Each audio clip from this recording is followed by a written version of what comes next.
A fraudster who conned bookmakers across the country by taking thousands of pounds from gaming machines has been jailed in Liverpool. 39-year-old Michael Shaw of Alward Place in Bootle was sentenced to 16 months in prison at Liverpool Crown Court after he boasted about his multiple fraud offences to his followers on social media. Paul Shaw, aged 40, also from Bootle, was also issued a custodial sentence of 12 months for fraud offences. Between September 2017 and April 2018, Michael Shaw targeted bookmakers across the UK, hacking gaming machines and gaining cash by placing fraudulent bets. Officers investigating the offence uncovered 21 cases of fraud in Merseyside that Mr. Shaw was involved in. Social media accounts, also ran by Mr. Shaw, showed videos of him boasting that he beat the bookies, and not a lot of people can say that. One was posted just hours after he appeared in court.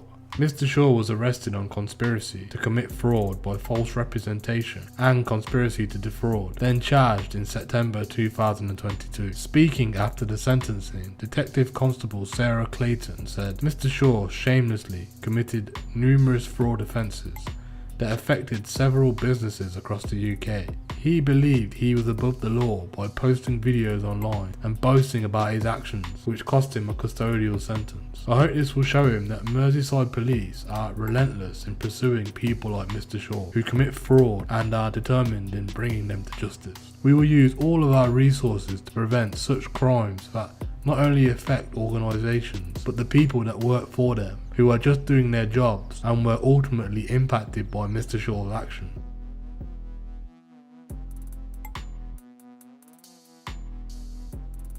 A woman who stole almost £1 million from a company she worked at has been jailed for 5.5 years. Amanda Rees of Ollitt Mount, St Helens, joined a manufacturing firm based in Runcorn's Asmore Industrial Estate in 2010.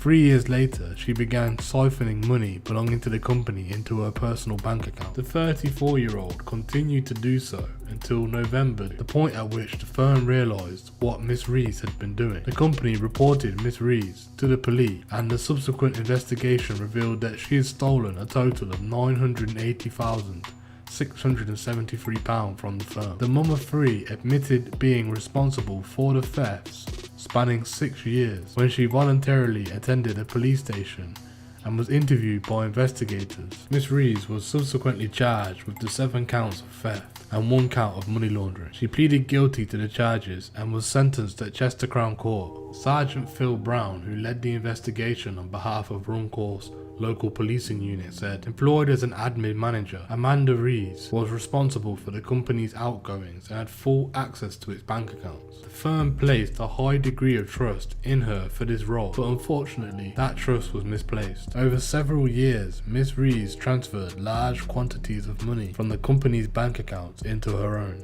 The stolen money, which totaled to nearly £1 million, funded a lavish lifestyle for Miss Rees and her family. Once her offending came to the light, Miss Rees admitted being responsible for the thefts, money laundering at the first opportunity to do so. When questioned by officers, she claimed that she was suffering from depression and had stolen the money as a way of self-medicating with buying luxury items for herself and her family, making Miss Rees feel better. She admitted paying for her wedding, cars and home improvements and holidays with money that she stole, as well as luxury items such as hot tubs. Miss Rees also admitted volunteering to work from home when on maternity leave, so that no one else would have to deal with the company's finances and her offending would not be uncovered. She is now behind bars, facing the consequences of her actions, and I hope that this case deters others from committing similar offences. David Keane, Police and Crime Commissioner of Cheshire, added, I would like to thank all the officers that have been involved in the investigation for their endeavours to secure this conviction. I hope that this conviction and custodial sentence imposed by Chester Crown Court provides the company that is the victim in this case with some closure.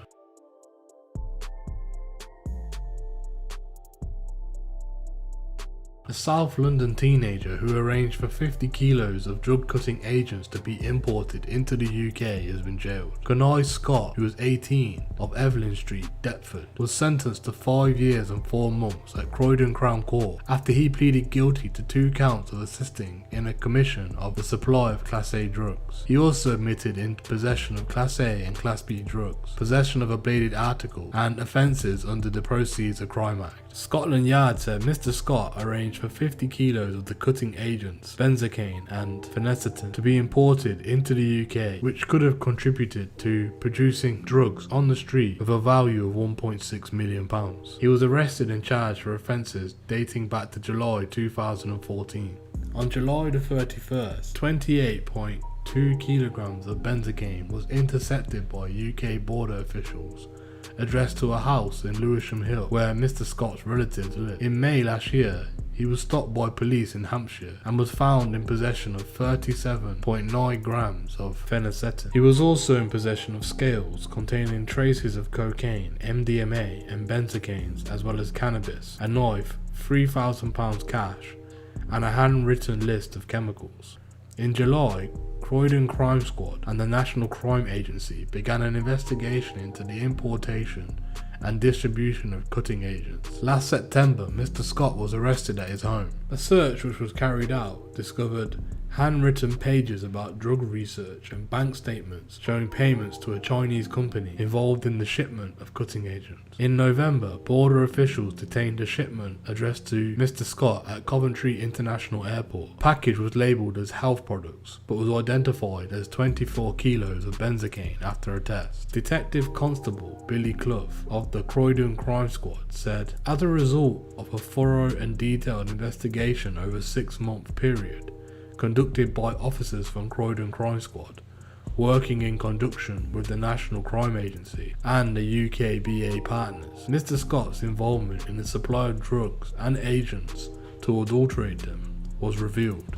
This resulted in the seizure of cutting agents that had no other purpose than to illicitly cut Class A drugs, and would have been sufficient to result in the supply of over £1 million worth of Class A drugs. The sentence over the next 5 years given to Mr. Scott should act as a deterrent to others who become involved in these criminal activities, and shows the Metropolitan Police Service will pursue, charge and convict all those involved in such illegal activities."